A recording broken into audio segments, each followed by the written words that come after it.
Mengoptimalkan penggunaan gas sebagai transisi, saya kira di dalam 4-5 tahun terakhir, angkanya stay di angka 16-17% dari sisi energi primer, dan nuklir untuk menyeimbangkan dan mencapai target dekarbonisasi. Kami juga mohon dukungan dari Pak Pur di Istana, karena ini perpresnya sudah di meja Pak Presiden yang kami pantau seperti itu. Jadi kalau ini ditandatangani nepionya oleh Presiden, ini menyatakan bahwa Indonesia adalah go nuklir untuk secara formal, secara resmi. Semua aspek, 16 aspek, 15-nya itu sudah selesai.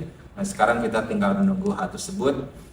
Kebijakan ini juga menguatkan posisi Indonesia secara konsisten untuk pencapaian net zero emission di tahun 2060 atau lebih cepat.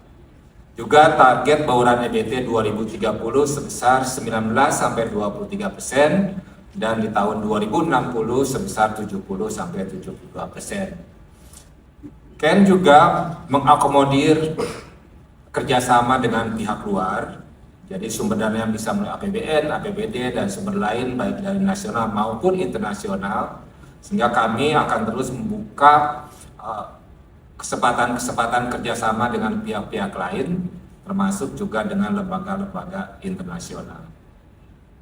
Partisipasi masyarakat dalam pendanaan dekarbonisasi energi dan ketahanan energi, mungkin ini PR juga yang sampai sekarang secara kelembagaan untuk dekarbonisasi ini, untuk kelembaga karbon, ada pihak yang memang berapa kali mengusulkan supaya dibentuk badan khusus. Kemudian penyiapan dan peningkatan kemampuan SDM dalam program transisi energi. Ini secara khusus, secara eksplisit memang disebutkan di dalam Ken yang sekarang. Setelah sebelum-sebelumnya tidak ini menjadi bagian dari program pendukung. Kami angkat ini karena terjadi transisi energi sehingga terjadi pula transisi dari sisi penyediaan energinya.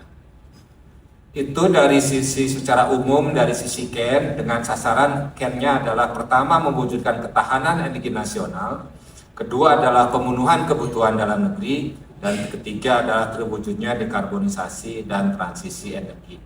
Kami sampaikan di sini misalkan dari sisi apabila ingin ditanya berapa sebetulnya nilai dari ketahanan energi kita, dari range 1 sampai 10 atau dari 0 sampai 10, kita sekarang berada persis di angka 7,0.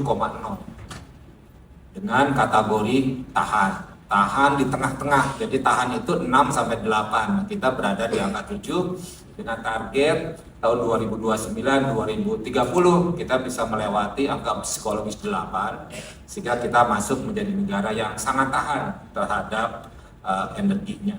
Tapi tahan itu diterjemahkan bahwa energinya ada, energinya bisa diakses, energinya bisa dibeli atau energinya terbeli oleh masyarakat.